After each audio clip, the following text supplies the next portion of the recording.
ঢাকায় প্রতি বছর পানির স্তর নিচে নেমে যাচ্ছে 2 থেকে 3 মিটার করে। যে কোনো সময় রাজধানীতে ভূমিধসের আশঙ্কা করছেন বিশেষজ্ঞরা।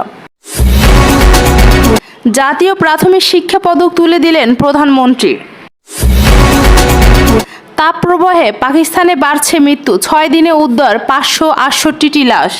এতক্ষণ শুনছিলেন সংবাদ শিরোনাম, এবার বিস্তারিত। তার আগে বন্ধুরা, আপনারা কে কোন জেলায় থেকে দেখছেন অবশ্যই কমেন্ট করে জানাবেন এবং দেশি বিদেশি সকল ধরনের সংবাদ পেতে আমাদের চ্যানেলটি সাবস্ক্রাইব করে আমাদের ভিডিওগুলো শেয়ার করে দেবেন। অনেক ধন্যবাদ। এবার থাকছে বিস্তারিত। প্রতি বছর যে হারে ঢাকায় ভূগর্ভস্থর পানির স্তর নিচে নামছে, তাতে যে কোনো সময় ঢাকায় ভূমিধসের আশঙ্কা করছেন বিশেষজ্ঞরা। তারা বলেছেন, পানি উত্তোলন ও নগরায়নের কারণে বৃষ্টির পানি ভূগর্ভে যেতে পারে না। প্রতি বছরই পানির স্তর নিচে নেমে যাচ্ছে 2 থেকে 3 মিটার করে, যা 9 থেকে 10 ফিটের মতো। বিস্তারিত জানাচ্ছেন জাহাঙ্গীর আকন। বাড়ছে নগরায়ন, বাড়ছে তাপমাত্রা, সেই সাথে বাড়ছে পানির চাহিদা। ঢাকার পানির চাহিদা এখন 210 থেকে 260 কোটি লিটারে উৎপাদনের সক্ষমতা আছে 280 কোটি লিটার। ঢাকায় পানি সরবরাহের 66% ভূগর্ভস্থ উৎস থেকে মেটাতে হচ্ছে ঢাকা ওয়াসাকে, আর বাকি 34% পানির চাহিদা মেটাতে হয় নদীর পানি পরিশোধন করে। পানি উন্নয়ন বোর্ডের যৌথ গবেষণা বলছে, 1996 সালে ঢাকার পানির স্তর ছিল 25 মিটারের নিচে, যা 2005 সালে নেমেছে 45 মিটারে, 2011 সালে 60 মিটার এবং 2023 সালে 75 মিটার। বিশেষজ্ঞরা বলছেন 10 থেকে 12 বছর পরে এটা 132 মিটারে নেমে যেতে পারে। তবে 2029 সালে নাগাদ 67% পানির চাহিদা মেটাতে নদীর পানির উপর নির্ভর করতে চায় ঢাকা ওয়াসা। ভূগর্ভস্থ পানির উৎসের চাহিদা মেটাতে হবে 33%। এর জন্য পদ্মা মেঘনা নদীর পানি পরিশোধন করে সরবরাহ জোর দিয়েছেন ঢাকা ওয়াসা।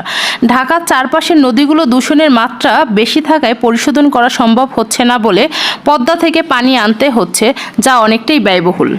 ঢাকার আশেপাশে যে নদীগুলো রয়েছে, বুড়িগঙ্গা, তুরাগ, শীতলক্ষ্যা, এই নদীগুলোর পানি এতটাই দূষণীয় যে ঢাকা ওয়াসার পানি পরিশোধন করে নগরবাসীকে সরবরাহ করতে পারছে না। তারা এখন নির্ভর করছে পদ্মা নদীর পানির উপর, যার কারণে অনেকটাই ব্যয় বেড়ে গেছে। বিশেষজ্ঞরা বলেছেন, যদি এই নদীগুলোকে দূষণ মুক্ত করা যায়, একদিকে যেমন নগরবাসীর পানির চাহিদা মিটবে, অন্যদিকে নদীগুলো বেঁচে যাবে। পদকপ্রাপ্তদের হাতে জাতীয় প্রাথমিক শিক্ষা পদক 2023 তুলে দিয়েছেন প্রধানমন্ত্রী শেখ হাসিনা। বৃহস্পতিবার 27 জুন রাজধানীর ওসমানী স্মৃতি মিলনায়তনে আয়োজিত প্রাথমিক শিক্ষা পদক 2023 প্রদান এবং জাতীয় প্রাথমিক শিক্ষা সপ্তাহের উদ্বোধনী অনুষ্ঠানে পদক তুলে দেন তিনি। অনুষ্ঠানে সভাপতিত্ব করেন প্রাথমিক ও গণশিক্ষা মন্ত্রণালয়ের সচিব ফরিদ আহমদ, আর বিশেষ অতিথি হিসেবে বক্তব্য রাখেন প্রাথমিক ও গণশিক্ষা প্রতিমন্ত্রী রুমানা আলী টুসি। এবারে জাতীয় প্রাথমিক শিক্ষা দিবসের প্রতিপাদ্য শিশুবান্ধব প্রাথমিক শিক্ষা স্মার্ট বাংলাদেশ দীক্ষা।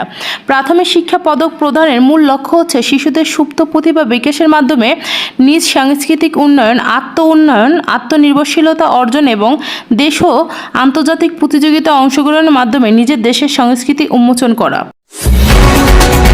পাকিস্তানের দক্ষিণাঞ্চলে তাপমাত্রা বাড়ার সাথে সাথে মৃত্যুর সংখ্যাও বেড়েছে। দেশটির ইথি অ্যাম্বুলেন্স পরিষেবা বলছে, তারা সাধারণত প্রতিদিন করাচি শহরের মর্গে প্রায় 30 থেকে 40 জনের লাশ নিয়ে যায়। তবে গত 6 দিনে তারা প্রায় 568টি লাশ উদ্ধার করেছে। এর মধ্যে শুধু গত মঙ্গলবারই তারা সংরক্ষণ করেছে 141 জনের লাশ। করাচির তাপমাত্রা 40 ডিগ্রি সেলসিয়াস ছাড়িয়ে গেছে, সেখানে অনুভূত হচ্ছে 49 ডিগ্রি সেলসিয়াস। লোকজন সাহায্যের খোঁজে হাসপাতালে ছুটে যাচ্ছে। করাচি সিভিল হাসপাতালে গত রোববার থেকে বুধবারের মধ্যে হিট স্ট্রোকে আক্রান্ত 266 জনকে ভর্তি করা হয়েছে বলে জানান জরুরি বিভাগের প্রধান ডাক্তার ইমরান সারোয়ার শেখ। তাদের মধ্যে 12 জনের মৃত্যু হয়েছে। ডাক্তার ইমরান শেখ বলেন, আমরা যাদের হাসপাতালে আসতে দেখছি তাদের বেশিরভাগই বয়স 60 বা 70-এর দশকে, যদিও তাদের মধ্যে প্রায় 45 বছরের আশেপাশের কয়েকজন এবং এমনকি 20 বছরেরও বেশি দম্পতি রয়েছে। তিনি আরও বলেন, আমরা যাদের হাসপাতালে আসতে দেখছি তারা অনেকেই বাইরে কাজ করেছিল। আমরা তাদের বলেছি তারা যেন প্রচুর পরিমাণে পানি পান করে এবং এই গরমে উষ্ণ তাপমাত্রায় হালকা কাপড় পরিধান করেন।